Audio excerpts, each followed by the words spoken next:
नानहिटी राजदरबारबाट हामी बाहिरिएको करिब 2 दशक बित्दा पनि देशले सामना गरिरहनु परेको सङ्कटले हामीलाई चिन्तित तुल्याएको छ।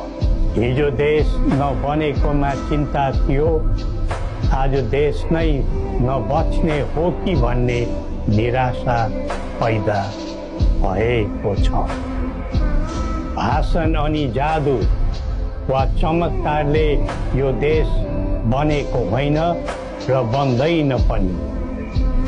सबै जात, धर्म र क्षेत्रका नेपालीको साझा प्रतिनिधिका रूपमा काम गरेको राज संस्था जनताले सुम्पेको जिम्मेवारीबाट विमुख हुनै सक्दैन। जब जब युवा पुस्ताको भावना, चाहना र आवश्यकताको सम्बोधन गरिँदैन, तब तब असन्तोष पैदा हुन्छ, जसले विद्रोहको रूप पनि लिन सक्छ भन्ने सत्य नेतृत्वले हृदयङ्गम गर्नै पर्दछ।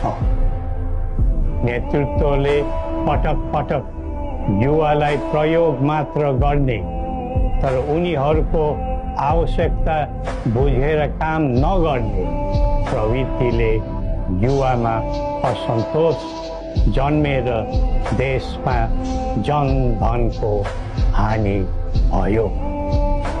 जसरी भविष्यका कर्णधारहरूको ज्यान गयो, त्यसले सबैलाई स्तब्ध बनाएको छ। युवाहरूमा भ्रष्टाचारप्रति असहिष्णुता र आइटी प्रतिस्पर्धामा अग्रताको जोश देखिनु उज्जवल भविष्यको सङ्केत हुन्।